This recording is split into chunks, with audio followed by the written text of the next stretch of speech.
Hello there, my name is Ksenia Smirnova, and now we will unveil the top news of recent days. This year, for the first time, Christmas is officially celebrated on December 25th. Christmas Day falls on December 25th according to the Gregorian and revised Julian calendars. December 25th should not be called Catholic Christmas. Christians in most countries of Europe and the world, as well as most Orthodox churches, celebrate Christmas on December 25th. Christmas Eve is the time of the longest nights of the year. But tomorrow, the days start getting longer and the light starts prevailing. The light is getting stronger and step by step, day by day, the darkness retreats. And in the end, darkness will lose. Evil will be defeated. Today, this is our common goal, our common dream, and this is what our common prayer is for today. For our freedom, for our victory, for our Ukraine. For the day when we can all come together at home in a peaceful year of peaceful Christmas and say to each other, Christ is born. In 2023, the Orthodox Church of Ukraine and the Ukrainian Greek Catholic Church officially switched from the Julian to the revised Julian calendar. This year, the Verkhovna Rada of Ukraine has adopted a law to change the dates of several public holidays associated with the church calendar, which are now celebrated in the revised Julian style. The calendar reform brought Ukrainians closer to global Christianity and helped them to move away from the Russian world. I will note that until the 20s of the last century, Ukrainians celebrated Christmas together with the whole world. However, the Soviet government, although it called itself anti-religious, did everything to break Ukrainian traditions. By the way, after the postponement of Christmas, everything became right. There is no fasting on New Year's Eve, because fasting is before Christmas and the New Year is after. Now there are no parties for the whole of January. After all, if the whole world almost does not work in December as it prepares for Christmas, then Russia doesn't work in January due to boozes. Now we have an opportunity to make a Christmas vacation. Between Christmas and New Year, just a week, easy, logically, reasonably. And most importantly, on this holiday, it is necessary to thank our soldiers again and again, thanks to whom we can celebrate Christmas. Because they carry lights, and light always overcomes darkness.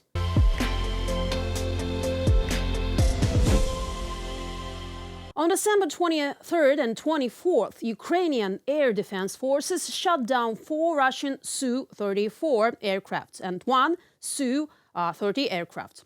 The Su-34 aircraft is one of the most modern fighter bombers in Russia, whose number and production capabilities are limited.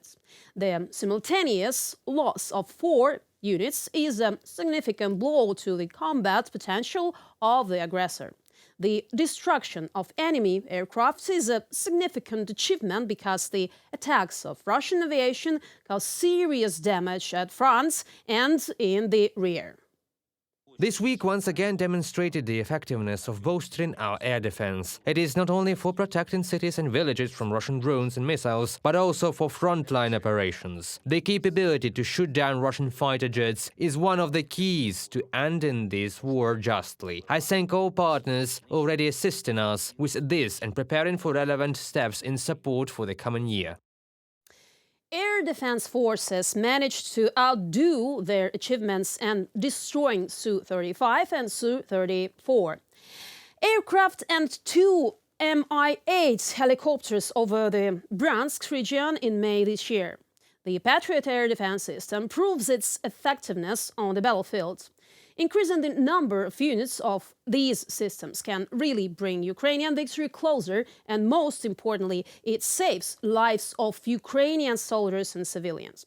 The expected transfer of the first 18 F-16 fighters to Ukraine by the Netherlands and will significantly improve the statistics of destroyed enemy targets. By the way, if you listen to the Russian general staff or propaganda media, Russia responded by destroying 4 F-16 aircrafts. It's nothing that Ukraine hasn't even received them yet, because according to Air Force spokesman Ignat, in addition to planes and pilots, it is necessary to prepare airfields and engineers for maintenance. And regarding the destruction of F-16 aircraft, Ignat Supply noticed that by the end of the day, there may be even more destroyed aircrafts in Russian reports. And by the end of the year, Putin will be told about 2 squadrons.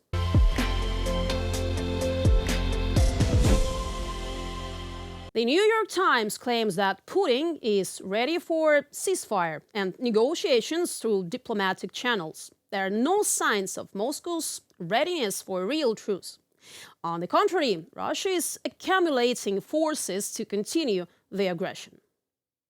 Putin cannot be satisfied with a piece of Ukraine and to let the rest of Ukraine belong to the European Union. But he cannot be satisfied with a limited territorial victory. He will not give up the war, especially not before the American election, which may present him with a much more favorable scenario. So we must prepare for a conflict of high intensity for a long time. Joseph Borrell, High Representative for Foreign Affairs and Security Policy, in an interview with The Guardian. All talks about negotiations and truce on the Russian side are disinformation, the purpose of which is to slow down military assistance to Ukraine. Institute for Study of War analysts have previously observed similar efforts by the Kremlin aimed at misleading Western politicians and forcing Ukraine to negotiate with Russia in last winter, as well as effectively redirecting the West's attention to hypothetical negotiations instead of providing Ukraine with sufficient weapons before the spring-summer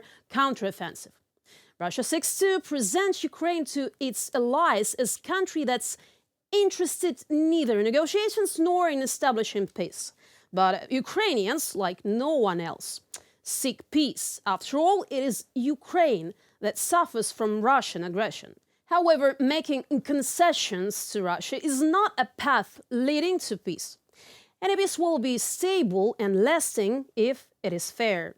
That's why the end of the war is not words of agreements with Russia.